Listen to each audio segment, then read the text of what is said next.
So I saw a video on social media, and you were explaining that you switched from being atheist, and then you said that it was a very low point, or you was in a low place in your life.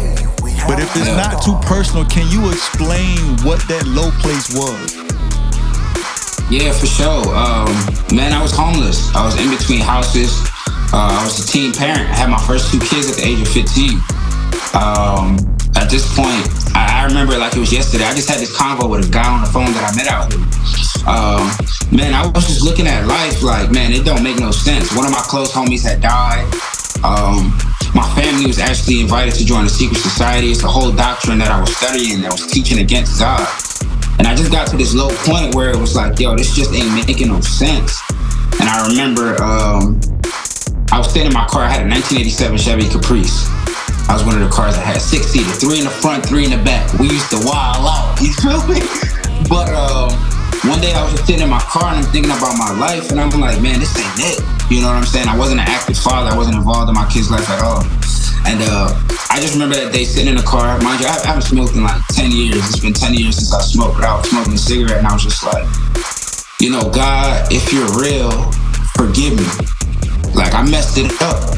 I messed it up all by myself. I'm out here thinking that I'm on my own, trying to do things, and I messed it up every single time from day one. And I just remember that day pouring out before God, like, if you're real, I need you to show me.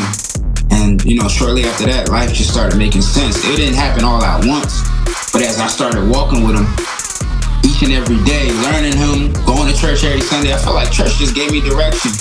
I finally was like, all right. After a while, I was like, it's undeniable, you're here, and I accept. So it was a whole process, but that was the short version.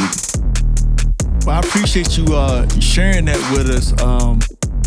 And I will say, hey, man, there's power in words and there's power in prayer. And I mean, I don't know your family or anything, but I would, if I had to guess, I think you probably had some family member somewhere that was praying for you, man. And God answered those prayers, man. And hey.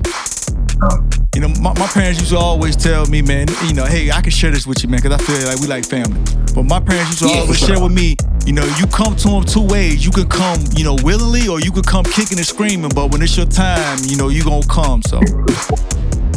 Yeah, that's what he do. He put certain people around you, man, that just, it's like they drop nuggets off around the way, and then ultimately it's up to us to decide. Cause he don't force himself on nobody. You know what I mean? But he's good. It's crazy because I was separated from my mom at birth. When I finally gave my life to God, I met her in a crazy way. I was in the church, sitting next to this woman, and random church, man. And this lady looks at me and she starts crying.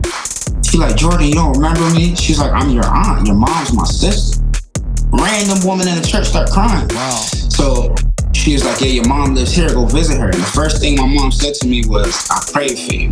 So I prayed for you. You know what I mean? So I can relate to that in a personal way.